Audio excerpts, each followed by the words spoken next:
Welcome. In this video, we're going to have a look at reading a decodable, and we're going to talk about what do we do when they make an error. So recapping from the previous video, which I hope you watched, we read the front cover, or the students read the front cover. You don't do too much talking, do some warm-up reading with the words at the back, and then we get started. Now, remembering with decodable readers, it's really about the students being in the driver's seat. We want them doing the hard work, and we are just there as a support. So we don't want to jump in and read the words for them. What might we do though? So let's say the student is reading along. Pip thinks that Tess lost the gold and is cross. That would be fantastic. That was correct reading.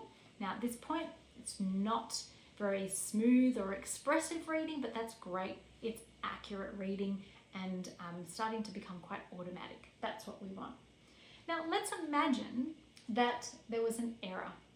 So let's say, for example, the student reads something like this. Pip thinks that Tess lot.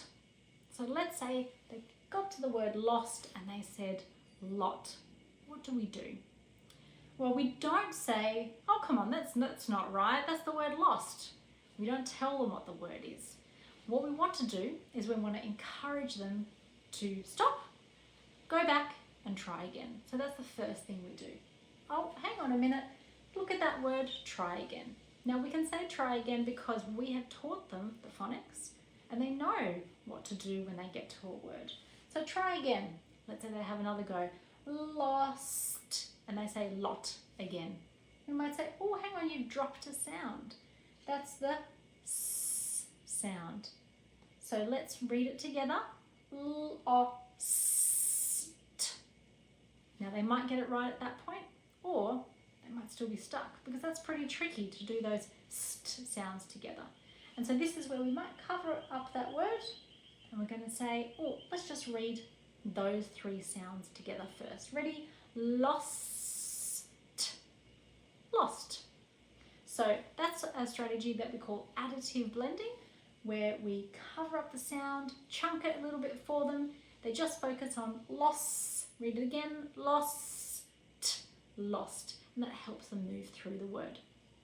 Now in this book, the focus is the qu sound and that final VE spelling.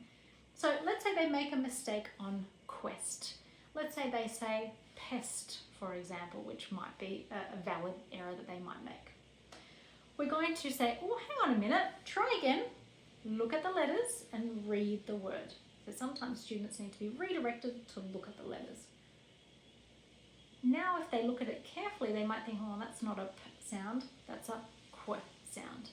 But maybe they sit there and they're stuck and they don't know what to do. So as opposed to giving them the word, what we're going to say is, remember, this is qu. What are these two letters? Qu. Say it with me. Qu. Now have a go at blending the word. Qu, st, quest. And we want the student to do that. If they're still stuck, we'll say, watch me. I'm going to show you how to blend this word. Ready? Qu, st, quest. Now you have a go. And then they have a go. So that is the last kind of resort for us to actually do it for them. But what you can see, we were edging towards that slowly. We really want the student to be in the driver's seat. We want them to have a go at saying the sounds, point to the sounds, remind them, you know this, we've learnt this sound before, and we want them to do the decoding. The reason for that is how the words start to transfer into their long-term memory. If we were to say, no, that's the word quest, and just give it to them, they haven't done the hard work. And so it's likely that when they see that word again, they're not going to know how to read it because they didn't have a go the first time. So really important that our error correction focuses on decoding, supporting students to look at the letters, say the sounds, and then blend through the word. And then if we have to, we can do some modelling and some practice together. So hopefully that will help you with some of your error correction.